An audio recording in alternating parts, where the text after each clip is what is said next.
Hola, buenas tardes. Vamos a ver. Empezamos con la segunda parte del tema 4, pero quedo con los alumnos en que antes de comenzar con realmente lo que es la segunda parte, hay algo en la primera que puede ser un poquito más complicado de entender, que sería la genética de poblaciones. Y como son fórmulas que siempre se os hacen más cuesta arriba, pues empiezo explicando un poquito en qué consiste todo eso. Vamos a ver. Sí que sabéis todos que cada uno de nosotros es una combinación única del conjunto de alelos que hay en una población para cada uno de los loci que conforman el genoma de una especie. Es decir, que de cada uno de los genes vamos a tener una combinación única de alelos, esa combinación de los alelos de cada uno de los dos alelos de cada gen, ¿vale? Sí que sabéis también que algunas veces no hay solamente, o sea, en cada uno de nuestros genes hay dos alelos, pero sabéis que en cada uno de nuestros genes puede haber dos alelos que sean completamente distintos de los alelos que tiene otro individuo. Es decir, que no siempre, por ejemplo, en el caso de los grupos sanguíneos, sabemos que teníamos el A, el B y el cero. O sea que tenemos tres alelos posibles que se combinarán siempre de dos en dos. ¿Vale? Entonces, podemos tener dos A's, una cero, dos ceros, dos B, etc. Bueno, entonces, sobre esa combinación única de lo que es el conjunto de alelos que existen en la población, es sobre lo que actuaba la selección natural. Vale. Entonces, vamos a ver. Tenemos que tener algunos conceptos que estén bastante claritos. Por una parte, si imaginaos que tenemos un gen, vamos a actuar sobre un solo gen para que así sea más fácil entenderlo todo, un gen que tiene dos alelos y a esos alelos vamos a llamar a sub 1 y a sub 2, ¿vale? Vale, un gen con dos alelos en una población de n individuos. Si queréis a ese n individuos le vamos a poner ya el número de 100. En una población de 100 individuos hay un determinado gen que tiene dos alelos, a sub 1 y a sub 2. Vale. Esos n individuos se reproducen sexualmente y en esa reproducción sexual, teniendo en cuenta lo que eran las leyes de Mendel, ¿qué va a pasar con esos dos alelos? Pues que vamos a poder encontrar individuos que tengan a sub 1 a sub 1, individuos que tengan a sub 1 a sub 2, individuos que tengan a sub 2 a sub 2, ¿vale? Entonces tendremos, imaginaos que tengo un número de individuos de la primera combinación de los dos a sub 1, que es lo que vamos a llamar D minúscula, ¿vale? Con ese genotipo. H minúscula con el a sub 1 a sub 2 y R minúscula los podríamos llamar de cualquier otra manera, o sea que simplemente es una notación, pero que podría ser otra. R minúscula los que tienen a sub 2 a sub 2. Los que tienen R minúscula o D minúscula son homocigóticos y los que tienen H minúscula son heterocigóticos. ¿Vale? Bueno, entonces, si el número de individuos de cada uno de esos genotipos lo referimos al total de individuos de la población, es decir, a los 100, entonces vamos a ver que podemos hablar de la frecuencia relativa de cada genotipo. Y eso sería, ¿cuántos individuos tienen cada una de esas combinaciones de alelos de ese gen dividido entre el número total de individuos, que son 100? Entonces, esa frecuencia genotípica sería, para cada uno de los tres tipos de individuos que tenemos, pues D dividido entre 100, H dividido entre 100 o R dividido entre 100, ¿vale? Ahora, vamos a llamar a esas divisiones, a cada una de ellas las llamaremos D mayúscula, H mayúscula y R mayúscula. Esas serían simplemente las frecuencias genotípicas. Si las sumamos todas, como son frecuencias, todas sumadas nos van a dar 1, ¿vale? Eso, frecuencias genotípicas. Luego, frecuencias génicas o alélicas. Aquí lo que vamos a tener en cuenta es cada uno de los alelos. Entonces, fijaos en que en la D lo que tenemos son alelos a sub 1 a sub 1, ¿vale? En la H a sub 1 a sub 2 y en la R a sub 2 a sub 2. De cada uno de esos alelos, ¿cuál será la frecuencia alélica? Pues ahora sí que vamos a ver que solamente tenemos dos alelos, el a sub 1 y el a sub 2. Y tenéis en el libro, vamos a ver que tenemos, por ejemplo, P, que sería la frecuencia del alelo a sub 1, cuál sería el número cuál sería la frecuencia de ese alelo en la población total. Pues aquí tendríamos P igual a, en la D tenemos los dos alelos que son a sub 1, con lo cual por eso tenemos 2 por D minúscula, más una sola vez en la H, más H minúscula, dividido entre todos los alelos de la población, por eso tenéis 2D más 2H más 2R, ¿vale? Claro. Todos los alelos de la población. Y entonces, bueno, tendríais el resultado de que esté, de esa frecuencia génica o alélica. Como D más H más R es N, entonces sustituyendo S de minúscula más H minúscula más R minúscula, pues sustituyéndolo nos va a resultar que P, o sea, el número de la frecuencia del alelo A sub 1 va a ser 2D más H partido por 2N, ¿vale? Y luego tenemos también que entonces del otro alelo tenemos solamente A sub 1 y A sub 2, pues del otro alelo podemos hacer simplemente sustituir exactamente igual que hemos hecho hasta aquí, o simplemente ver que como entre los dos sumarían 1, ¿vale? La frecuencia de los dos sería igual a 1, pues también tendremos que Q minúscula, que es la que vamos a llamar a la frecuencia alélica del A sub 2, del otro alelo, Q minúscula sería igual a 1 menos P minúscula. Vale. Eso para que sepáis, como base para lo que vamos a explicar después. Y entonces ya sabéis en qué consisten las frecuencias génicas o alélicas y las frecuencias genotípicas, ¿vale? Bueno, ¿ha quedado claro? Sí, ¿verdad? Bien, pues entonces ahora vamos a ver que tenemos en cuanto a la mutación, el carácter preadaptativo de la mutación estaba explicado ya en la primera parte que tenéis la grabación del año pasado, entonces a eso no le voy a dar ninguna importancia de momento.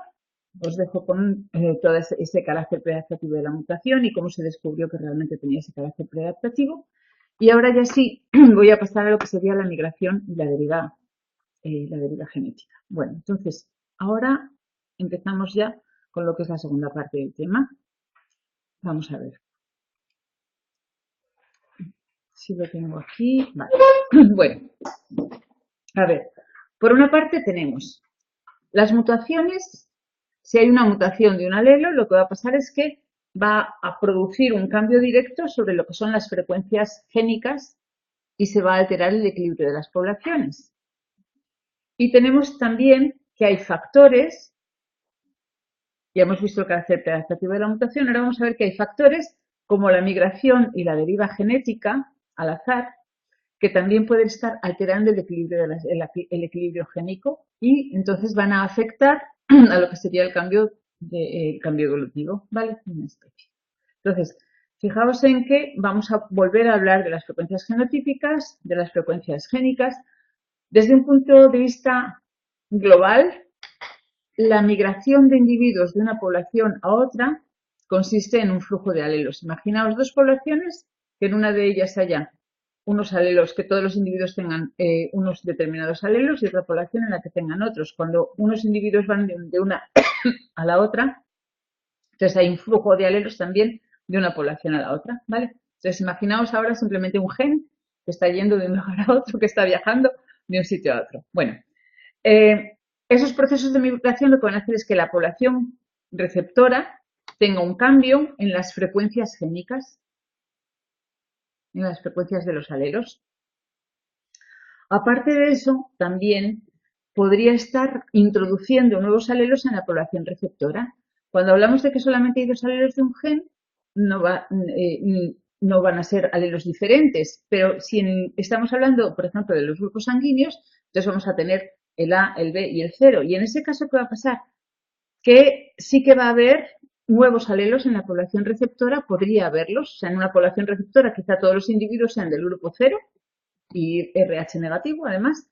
Entonces, cuando llegan individuos que tienen el grupo A o el grupo B o el grupo AB, lo que van a introducir son alelos nuevos en esa población, ¿vale? En realidad es todo muy simple. Lo que pasa es que si se ven las fórmulas y las notaciones y todo eso, parece más complicado de lo que realmente es. Entonces, bueno, ¿qué va a pasar? Que ese grupo sanguíneo, el AB0 y el RH, parece que tienen un origen que está asociado precisamente a ese flujo, a esa migración de poblaciones humanas de un lugar a otro, ¿vale? Tenéis en esa imagen que estáis viendo en la pantalla, en la figura 4.17 del libro, tenéis lo que sería la distribución geográfica de los grupos del sistema sanguíneo AB0 y del grupo RH negativo positivo, ¿vale? Bueno, cuando el tamaño de una población es muy reducido, es muy pequeño, entonces el azar puede hacer también que se alteren las frecuencias génicas y alélicas, ¿vale? Cuando las frecuencias génicas cambian por razones de azar, entonces lo que hacemos es decir que esas frecuencias génicas han cambiado por un proceso de deriva genética. Y una consecuencia que estaría en uno de los extremos sería el efecto fundador del que hablaba Snyder, ¿vale? Y pasa cuando hay una población que se establece a partir de muy poquito número de individuos. En esa población puede pasar que ha sucedido en las islas oceánicas que a partir de un número muy pequeño de individuos se ha creado y ese es el efecto fundador, ¿vale?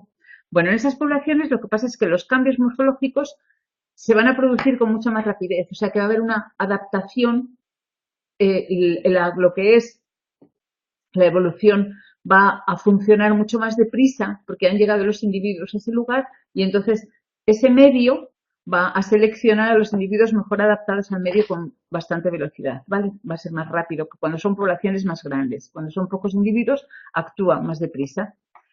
Luego, los cambios bruscos de las condiciones ambientales, por ejemplo, pasar de una temperatura extrema muy, muy fría a que de repente haya un cambio, el cambio climático famoso del que llevamos ya muchos años hablando, pues que si el cambio climático fuera muy drástico, muy inmediato, muy brusco, entonces los individuos que están perfectamente adaptados al frío quizá no estén tan perfectamente adaptados al calor y eso puede hacer también que haya una determinada especie que pueda disminuir, ¿vale? Y en ese caso estamos hablando de lo que sería un efecto de cuello de botella. Entonces, aparte de que cambiaría la variabilidad, porque quizá habría individuos que portan unos determinados alelos que desaparecerían totalmente porque no están adaptados al nuevo clima, por ejemplo al calor, ¿vale? Desaparecerían y habría menos variabilidad, otros individuos seguirían ahí, pero la variabilidad disminuiría. Y también eso podría llevar a más endogamia. Si hay menos variabilidad, pues a lo mejor los individuos que quedan tienen todos más o menos los mismos genes, o sea que puede ser que en las mismas familias, con la misma carga genética, se estén reproduciendo. Entonces, con esa endogamia vamos a ver que luego puede haber también algunos problemas, ¿vale? Bueno, también se podría producir por eso un cambio evolutivo por una alteración de las frecuencias génicas. Entonces, bueno, vamos a pasar ya a hablar de lo que sería la aptitud biológica. Bueno, tenemos que, sabéis ya todos que la evolución es consecuencia de la selección natural y entonces lo que va a pasar es que esa selección natural lo que hace es que no todos los alelos de un gen van a tener la misma posibilidad de pasar a la siguiente generación. Entonces, ¿qué va a ocurrir? Que cuando hablamos de cuáles son los genes que pasan a la siguiente generación, Darwin hablaba de los individuos que tenían una descendencia que representaba el mayor porcentaje de la población en la siguiente generación, como que eran los más aptos. Y a esa aptitud es a lo que se llama eficacia biológica, ¿vale? La vamos a representar, otra letrita también, por una letra que es W, ¿vale? W va a ser la aptitud para pasar a la siguiente generación. Entonces, bueno, vamos a ver, por ejemplo, vamos a hablar otra vez de un gen, de un locus de un gen en el que hay dos alelos. Nuevamente vamos a hablar de esos alelos, van a volver a ser A1 y A2 para no liarnos más. Y entonces vamos a ver que podemos hablar de que N1, N minúscula sub1 sería el número medio de descendientes de los que tienen el genotipo A1, A1. Es decir, que su gen va a ser, por esos dos alelos, van a ser homocigóticos de A1. N2, el que tenga A1, A2, es decir, que serán los heterocigóticos. Y N3, el que tengan homocigosis para el alelo A2, ¿vale? Entonces, bueno, imaginaos que la selección natural presiona de alguna manera a los que portan el alelo A1.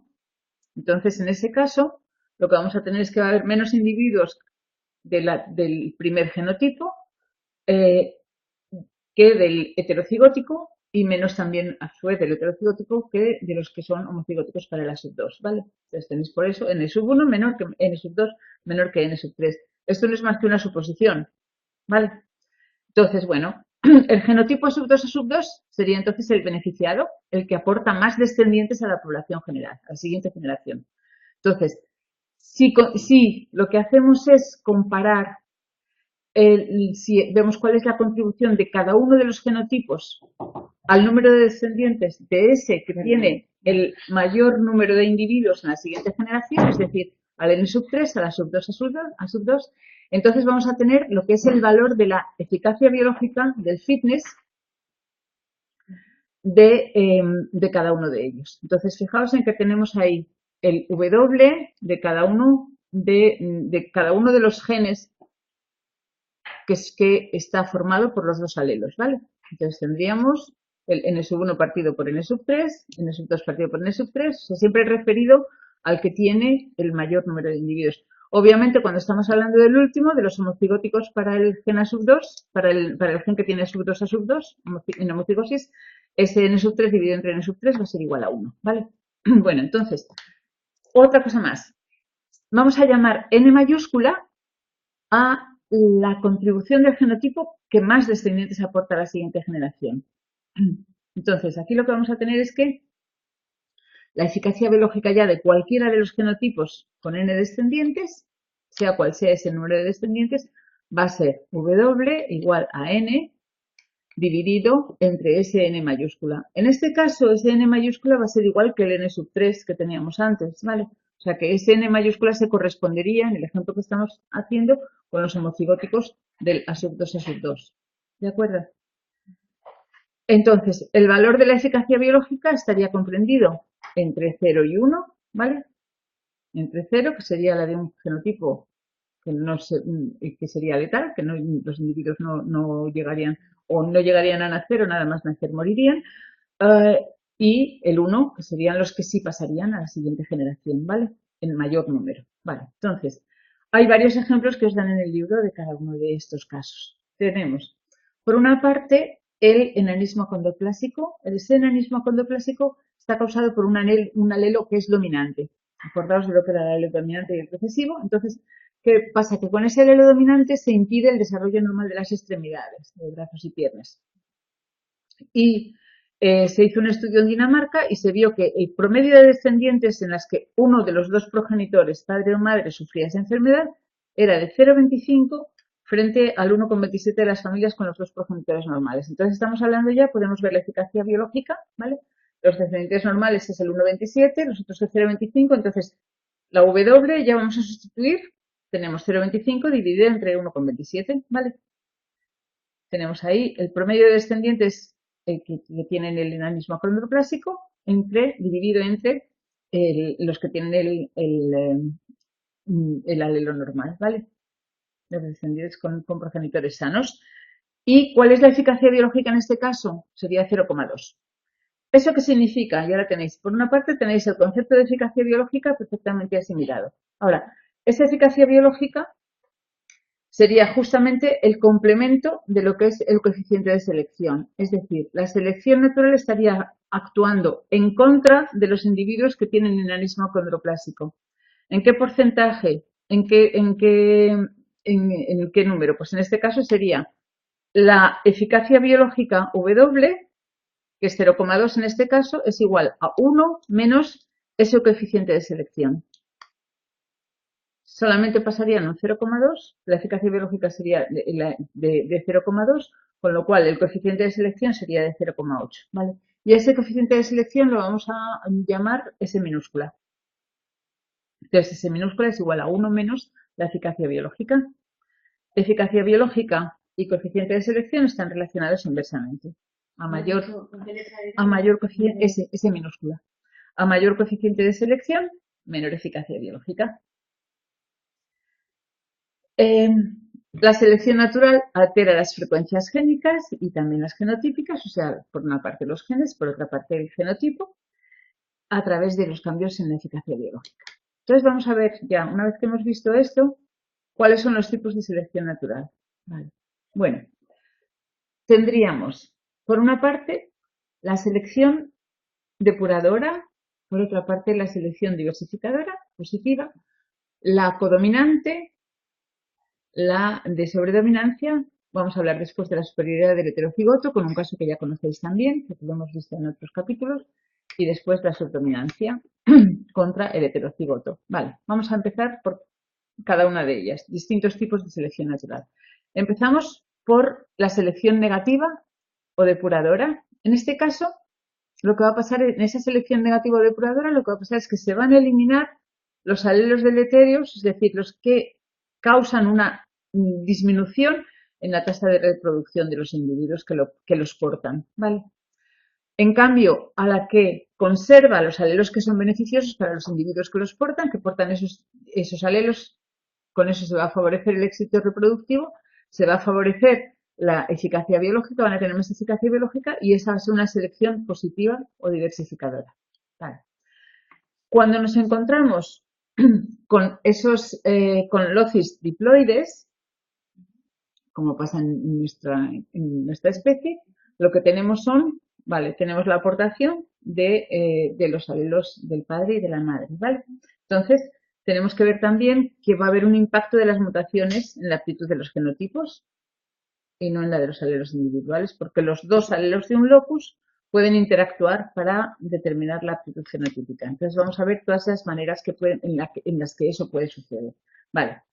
Fijaos en que, si estamos hablando de heterocigotos, por ejemplo, vamos a buscar otra vez un gen en el que haya el alelo A1 y el alelo A2. Hablamos otra vez de heterocigotos, ¿qué va a pasar? Que cada uno de esos individuos van a aportar un 50% de sus gametos, o sea, van a aportar el A1 o el A2 a sus descendientes, ¿vale?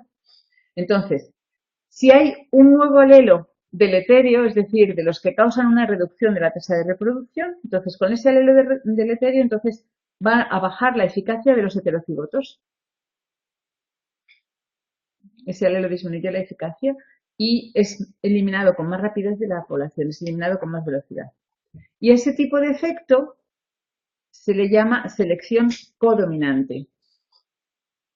Por una parte, si un nuevo alelo puede incrementar la capacidad de un heterocigoto con respecto al de los dos homocigotos, hablamos de sobredominancia o superioridad del heterocigoto.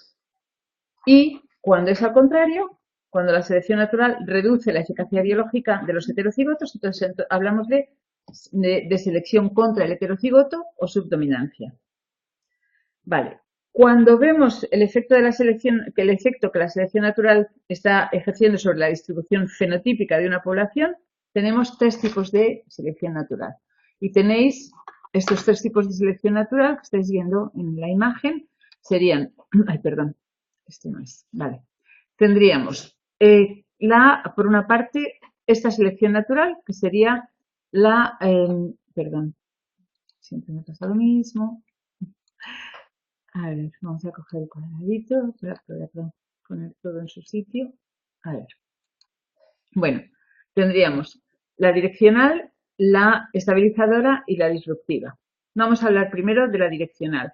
Sería esta que estáis viendo arriba. Vale, lo que tenemos aquí es una población en la que lo que va a ocurrir es que se va a actuar con este tipo de selección natural, se va a actuar disminuyendo la frecuencia de los individuos que tienen una característica que está situada en uno de los extremos. Entonces, en este caso, veis que tenemos en la parte A de esta figura, en un extremo tenemos una población que está dibujada en amarillito. Entonces, si actúa la selección natural en contra de la población de individuos que tienen esa característica fenotípica, entonces lo que vamos a tener es que después de pasado un tiempo, lo que tendremos es que se ha desviado, ¿vale? Es direccional en una de las dos direcciones.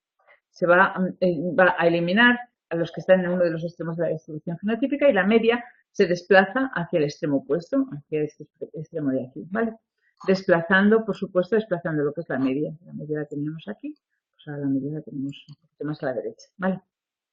Entonces, un ejemplo de esta selección natural direccional es el de el que se ha estudiado, y además se ha estudiado a lo largo de muchísimos años, en una especie de mariposa que es la Biston betularia. Esa mariposa la tenéis en el libro, en la figura 419, para que entendáis muy bien lo que os voy a decir. Vamos a ver. Es una mariposa que tiene en un determinado gen tiene dos alelos. Y vamos a tener que uno de los alelos es el alelo dominante, que es el C, que es el responsable de la variedad melánica, y luego el recesivo, que sería el responsable de la variedad clara de esa mariposa. O sea, tenemos mariposa oscura, mariposa clarita, ¿vale?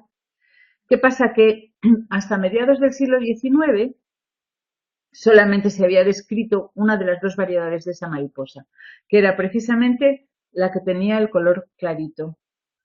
¿Por qué? Porque las mariposas que tenían el color oscuro, las de la variedad oscura, cuando se posaban en los abedules, una mariposa del abedul, se posaban en los abedules que eran de color blanco y entonces los pájaros las encontraban con más facilidad y se comían a todas las mariposas de color oscuro.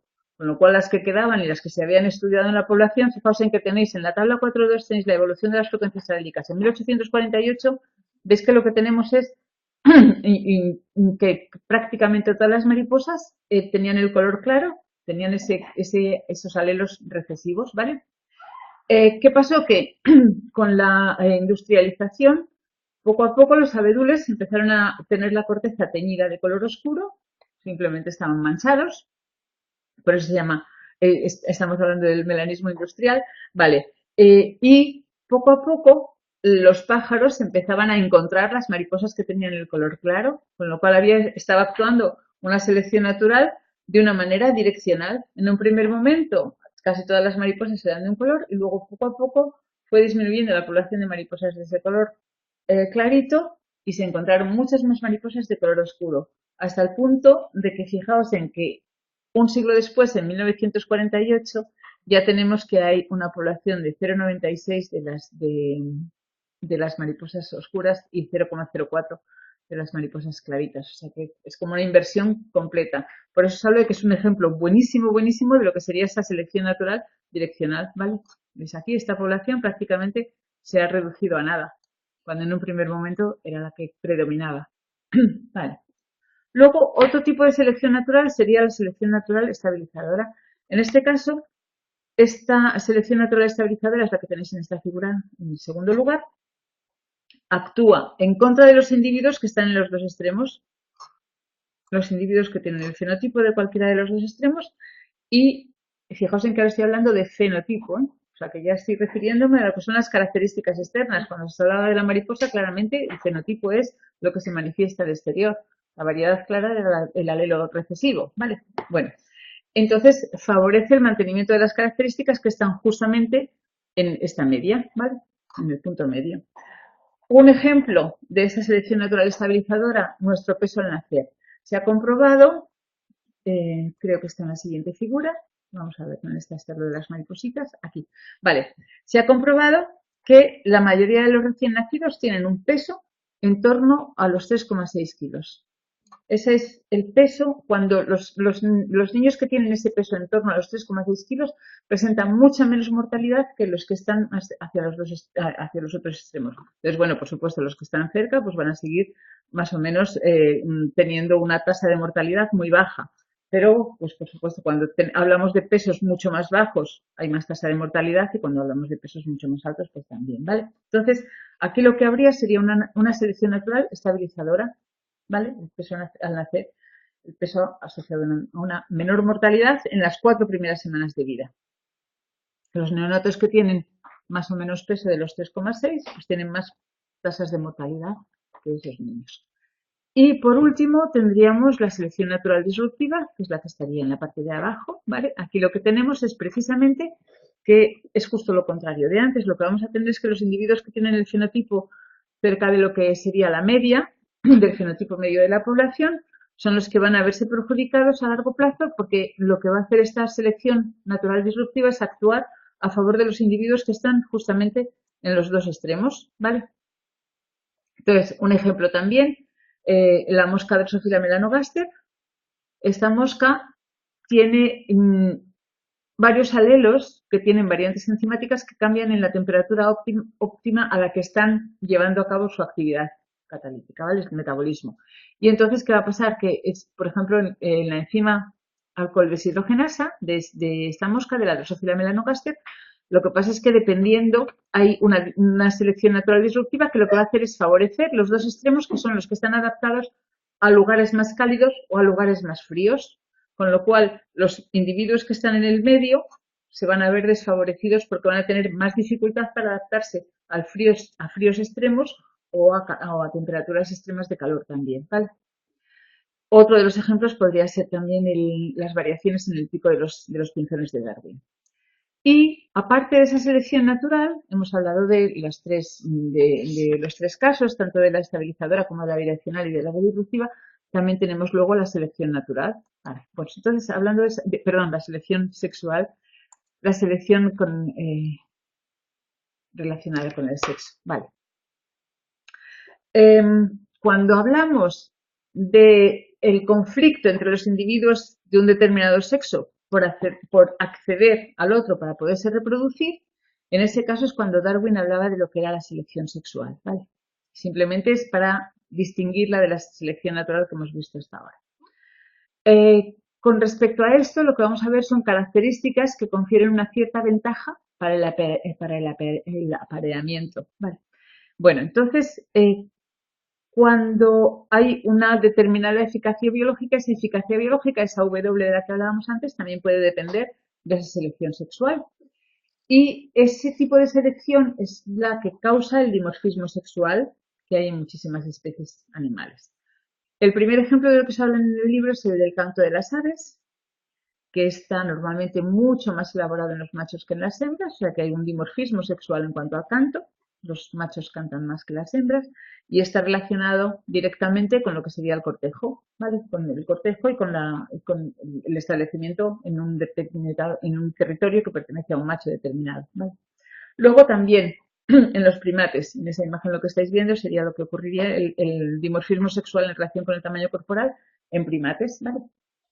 En los primates también hay un dimorfismo sexual variado. Normalmente en los monos del viejo mundo es donde se presenta de una manera más acusada.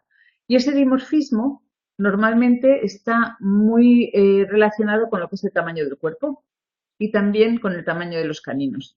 Entonces veis que aquí tenemos, en esa figura lo que estáis viendo es el tamaño de los órganos sexuales y en el caso de los machos, en el caso de las hembras. Entonces, bueno, en primer lugar lo que vamos a ver es, vamos a fijarnos simplemente en el tamaño del cuerpo y en los caninos. Ahí tenéis también el tamaño del cuerpo, las diferencias entre unos y otros, vale. También puede haber dimorfismo sexual en la coloración de la piel, en la coloración del pelo, etcétera, etcétera. Bueno, pues resulta que las especies de primates que establecen grupos sociales monógamos o poliándricos, es decir, que hay una hembra con uno o más machos, en ese caso lo que va a pasar es que tienen un dimorfismo sexual menos acusado.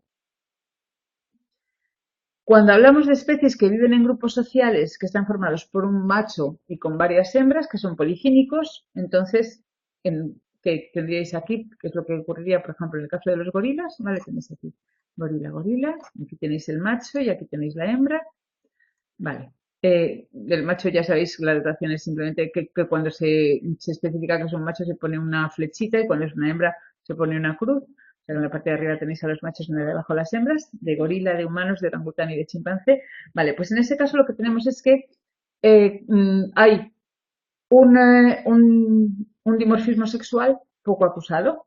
Y en las especies que viven en grupos sociales que están formados, en las especies, en las primeras que os decía, en las que son poligínicos, que tenemos un macho con varias hembras, en ese caso lo que ocurre es que el dimorfismo sexual se marca sobre todo en el tamaño del cuerpo y en el tamaño de los caninos.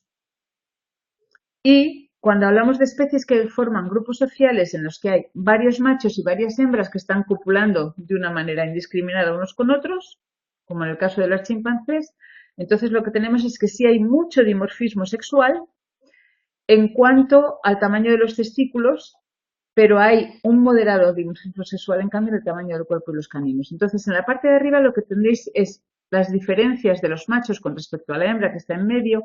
En la parte de abajo tenéis el macho en medio, diferencias de tamaño del cuerpo y diferencias también de lo que son los caracteres sexuales. Entonces fijaos en que cuando estamos hablando de los gorilas, el gorila macho es muchísimo más grande que la hembra, ¿vale? Acordaos de que cuando estábamos hablando de los gorilas, ¿a qué grupo pertenecían esos gorilas?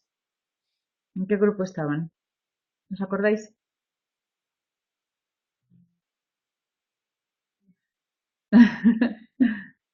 Los gorilas eran poligínicos, o sea que tenemos un macho con varias hembras, ¿vale?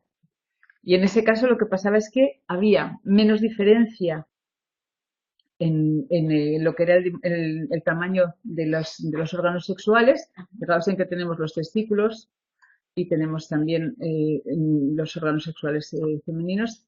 Y aquí lo que va a pasar es que entre machos y hembras lo que va a haber es una diferencia tremenda en el tamaño del cuerpo y los caninos. ¿Por qué?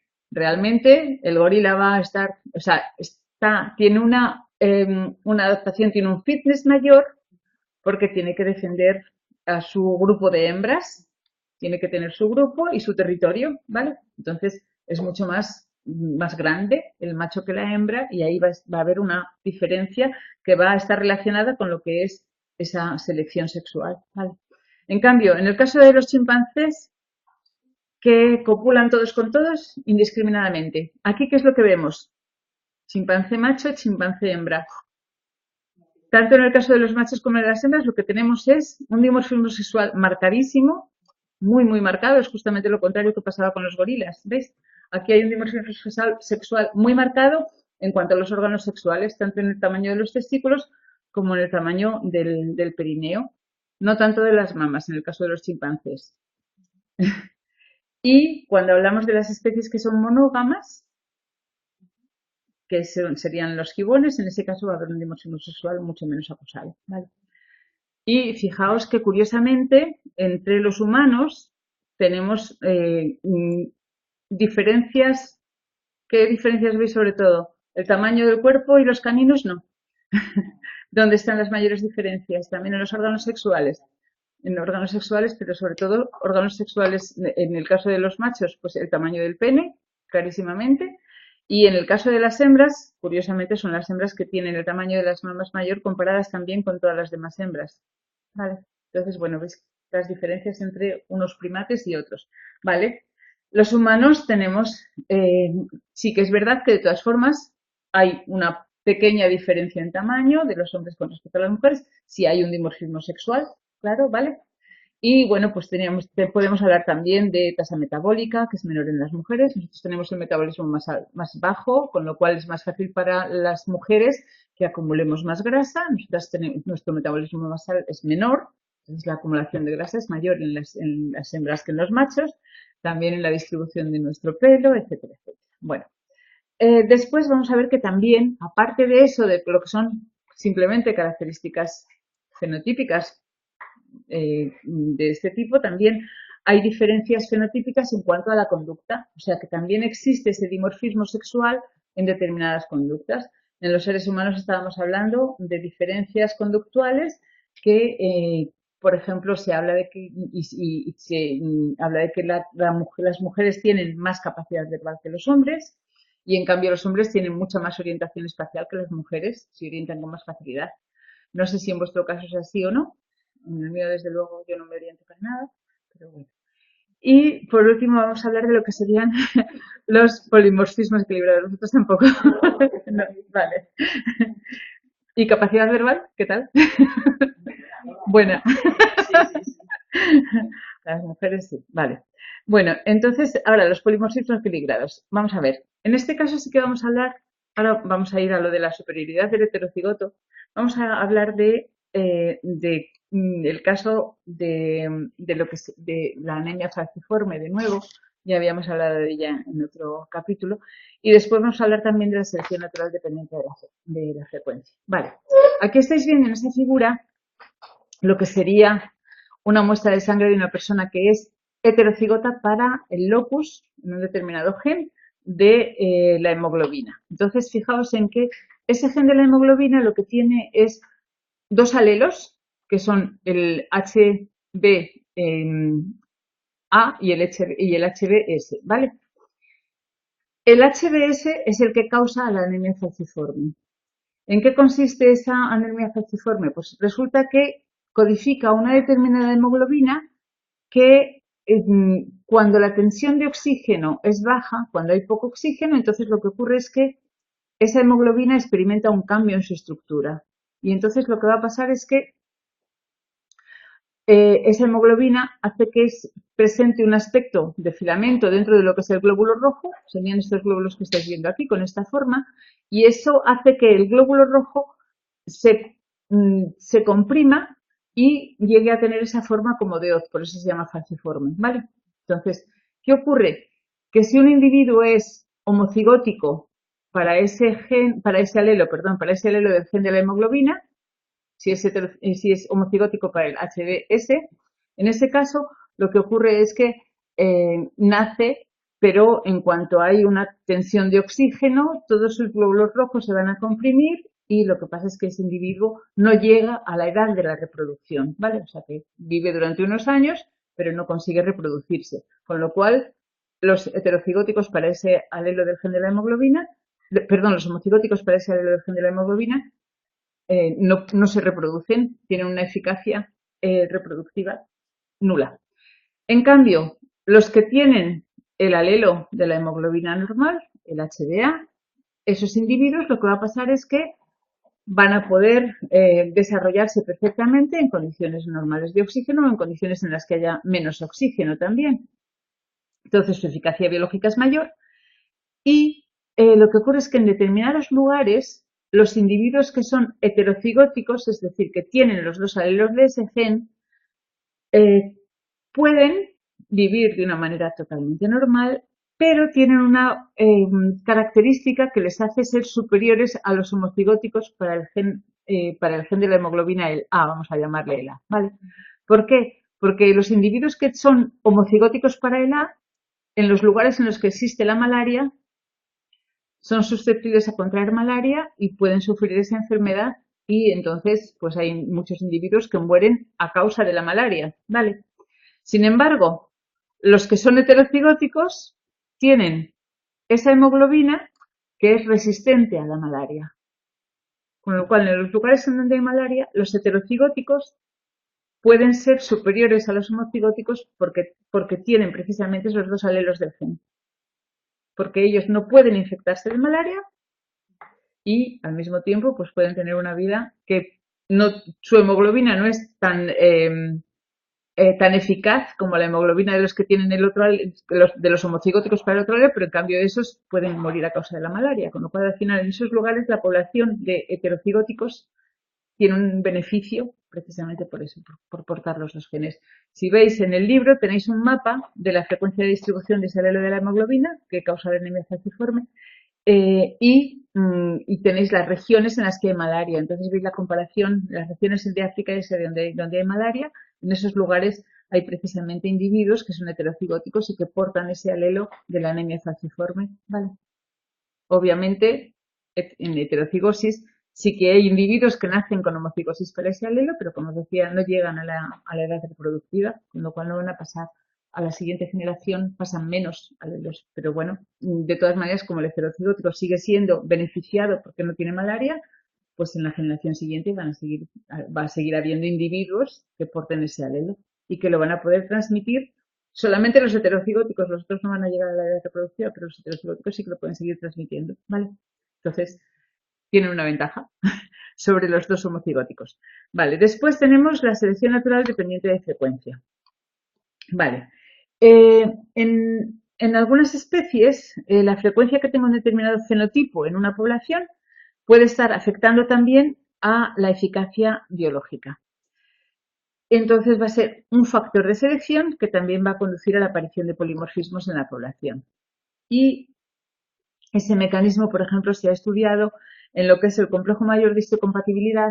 Lo vais a estudiar más tarde cuando estudiemos en los últimos temas del libro, veremos en qué consiste ese complejo mayor de histocompatibilidad. Es un conjunto de genes, aquí ya no estamos hablando solamente de un gen, sino que hablamos de varios genes que están en el cromosoma 6 de los seres humanos y lo que hacen es codificar unas proteínas que están relacionadas con el reconocimiento inmunológico que permite que se diferencie lo que es el tejido del individuo, el tejido propio, de tejidos ajenos. Entonces, cuando hay un tejido propio, por eso hace falta histocompatibilidad, por ejemplo, en el caso de que se realice un implante con huesos del propio individuo. Cuando te van a poner un implante, por ejemplo, en la boca, ahora no, porque ahora se hace también con hueso artificial, pero hace años lo que se hacía era coger el hueso del propio paciente, un trocito de hueso de la cadera para ponérselo en la mandíbula y que ahí pudiera agarrar perfectamente el implante. Entonces, claro, ahí el complejo mayor de histocompatibilidad funciona perfectamente y está reconociendo las células del propio cuerpo como propias, con lo cual no va a atacarlo.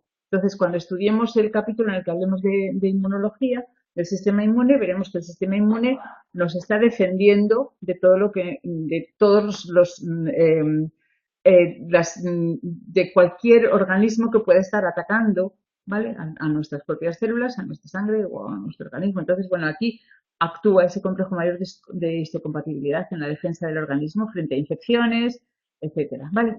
Entonces, la selección natural que depende de la frecuencia explicaría que haya un polimorfismo muy grande en determinados lugares de genes de ese complejo mayor de histocompatibilidad, ¿vale? Entonces ahí tendríamos que alelos que tuvieran baja frecuencia están implicados en la detección inmune y se mantienen en la población porque proporcionan una ventaja selectiva a los que los portan, porque son más eficaces frente a determinados patógenos. ¿Vale? Después, los patógenos que han evolucionado para intentar de alguna manera infiltrarse a pesar de que haya esa detección inmune. Bueno, entonces vamos a ver, otro ejemplo sería el de una mosca, otra vez una drosófila, y en este caso vamos a hablar de un ejemplo de selección sexual y que está basado en que las moscas que tienen un determinado color de ojos, en las hojas, los ojos de esas moscas pueden ser de dos colores, pueden ser de color naranja o de color púrpura. Y los individuos, los machos que tienen los ojos de color púrpura, cuando están en una población en la que hay muchas moscas que tienen los ojos de color naranja, son los machos que eligen con preferencia a las hembras para cruzarse con ellos. Y en cambio, en las poblaciones en las que es al revés, o sea que siempre eligen a los que son más raros. En este caso hay como una predisposición, una predilección por los individuos que tienen diferencia con respecto a lo que es la población general. Y también eso, otro ejemplo de selección natural dependiente de la frecuencia, o sea, en este caso sería dependiendo de la frecuencia de los alelos, ¿vale? O sea, el alelo que existe en menos proporción, en ese momento es preferido al otro. Es la relación entre el depredador y la presa. Cuando hay muchos individuos que portan unos determinados alelos que tienen un fenotipo concreto, pues entonces los depredadores van a conseguir con más facilidad eh, cazar a individuos de esa población de la que hay más número. O sea que, por ejemplo, pues imaginaos que hay caracoles de varios tamaños y hay una media en la que está el mayor número de caracoles y los cuervos van a coger, pues obviamente van a coger a muchos más caracoles que están en ese número de individuos que están en esa media de tamaño, ¿vale? Entonces aquí lo que va a pasar es que esa eficacia biológica irá bajando y poco a poco va a haber más caracoles, a lo mejor en los dos extremos, en el extremo de muy poquito peso o en el extremo de mucho peso. Luego, pues obviamente luego eso puede ir variando, o sea que dependiendo de cuál sea la frecuencia, cambiará. Si hay más alelos de un determinado tipo, va a ser más fácil que el depredador vaya por esos individuos, porque son más frecuentes, ¿vale? Luego tendríamos, vamos a ver, aquí tenéis en esta figura lo que estáis viendo simplemente son los fenómenos de la especiación. Hasta ahora hemos hablado de cómo era, hemos hablado de frecuencias alílicas, de genes. Ahora vamos a ver qué pasaría, cómo surge una especie nueva, ¿vale? Entonces tenemos dos formas de especiación, son las que estáis viendo aquí. Tenemos la anagénesis, que es la que tenéis hacia la izquierda, y la cladogénesis, que es la que tenéis a la derecha, ¿vale? La anagénesis lo que pasa es que partiendo de una especie, a lo largo de un periodo de tiempo concreto, un periodo de tiempo más o menos largo, lo que va a haber es una evolución que se llama evolución filética y desde esta especie se va a transformar en una segunda especie a través de distintos procesos. Pueden ser procesos de mutación, pueden ser de otro tipo, ¿vale? Entonces va a haber una transformación poco a poco a lo largo del tiempo y eso va a llevar a que una especie se transforme en otra. La otra sería la cladogénesis. En este caso partimos también de una especie, pero ahora lo que va a ocurrir es que en una población va a haber una divergencia genética y se van a originar distintas ramas. Esas ramas se llaman también clados, se van a originar pues distintas especies, ¿vale? De esta especie 1 se van a formar especies diferentes. Las dos van a estar ocurriendo, pueden ocurrir las dos, ¿vale? Entonces, bueno, vamos a hablar ahora de la especiación que tiene lugar cuando los individuos de una población pertenecen a, a una patria concreta y ese lugar en el que están viviendo esos individuos se separa de otro, hay un territorio propio y un territorio que se separa del territorio primitivo, ¿vale? Entonces, por eso hablamos de alopátrica o geográfica, porque lo que hay es una división, hay unos individuos que pasan a otra patria, ¿vale? Entonces, fijaos en qué es lo que tenéis en la siguiente figura. A ver, aquí lo que tendríamos es, tenemos una determinada especie, ¿vale? A lo largo del tiempo lo que va a pasar es que vamos a tener que en esa especie se van a ir produciendo aislamientos de una determinada población con respecto a otra porque se produce una barrera geográfica. Imaginaos que hay pues un terremoto o una montaña que de repente surge o el mar que de repente separa las poblaciones.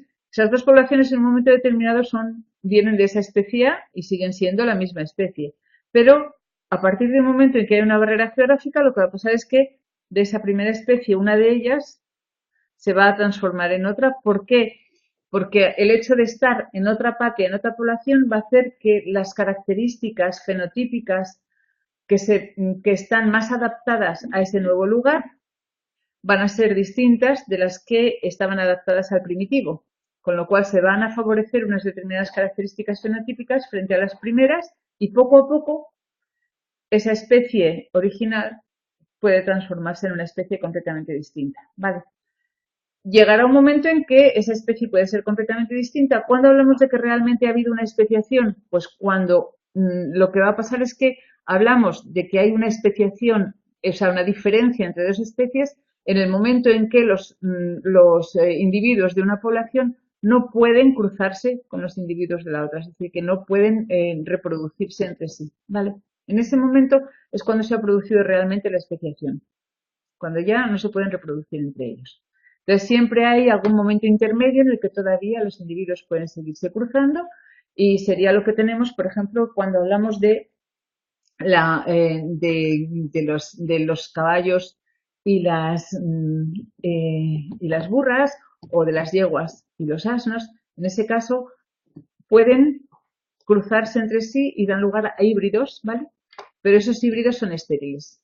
Entonces tenemos mulos o mulas, pero los mulos y las mulas no pueden ya reproducirse, son estériles.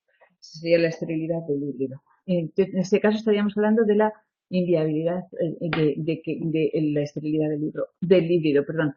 Otras de las cosas que pueden pasar es que sí se puedan cruzar, pero el cigoto que sea híbrido no puede ser viable. Sería lo que ocurría si se realizan cruzamientos, por ejemplo, de cabras y de corderos. Las cabras y los corderos pueden tener relaciones sexuales, pero el cigoto, que sería resultante, el cigoto híbrido de las dos, es totalmente inviable. No puede llegar a nada. ¿Vale? Después, bueno, también puede haber casos en los que lo que ocurre es que se produce una reducción de la viabilidad del híbrido. Por ejemplo, en el libro se hablan de la drosofila pseudooscura con la drosofila permissiles. En este caso lo que va a pasar es que en la primera generación esos dos tipos de mosca se pueden cruzar y en la primera generación salen individuos que realmente pueden vivir perfectamente y son fuertes, etcétera, y son fértiles además.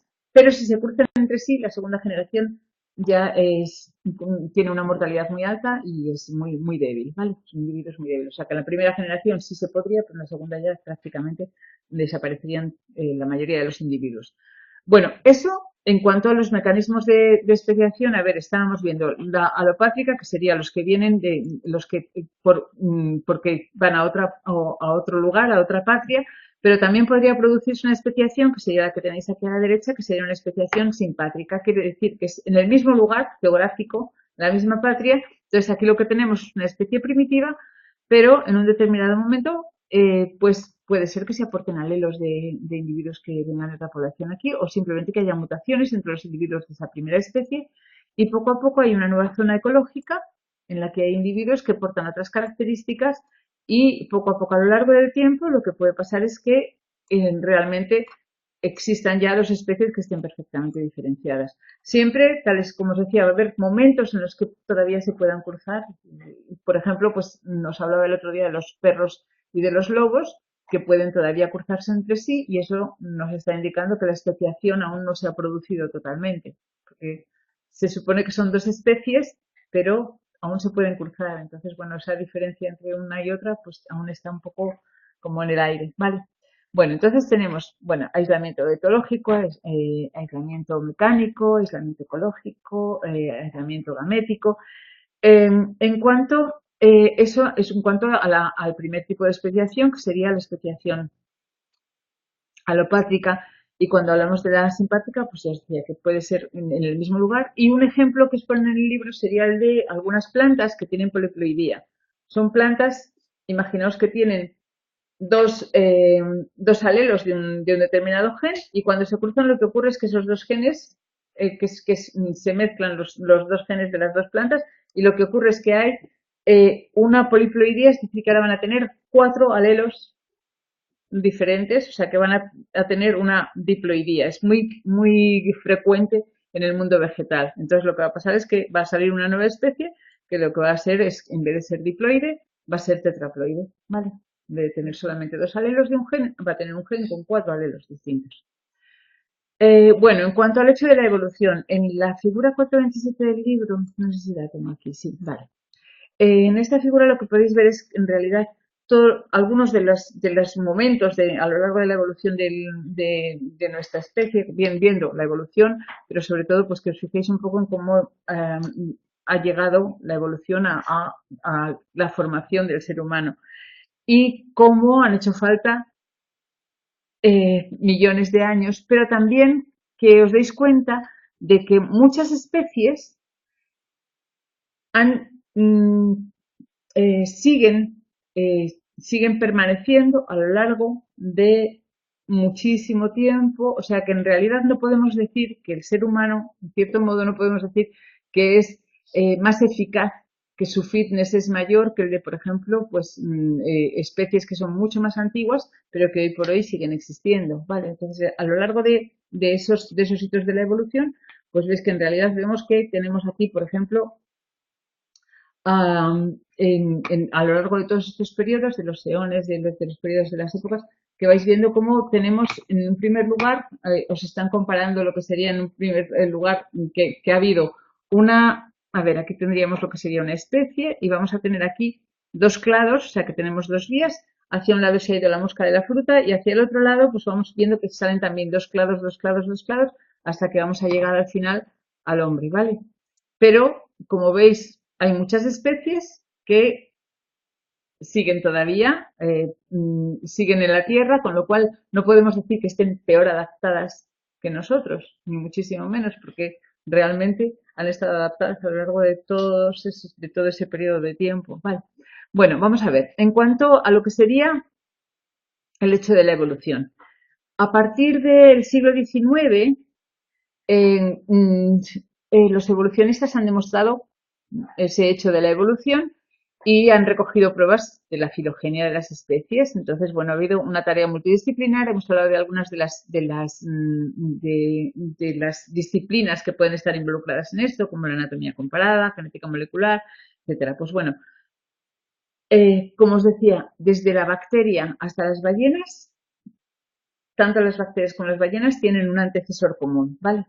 Entonces, la forma en que se cifra el mensaje, el código genético, es similar, con lo cual eso indica que hay, de alguna manera, un hilo conductor que está emparentando a todas las especies unas con otras.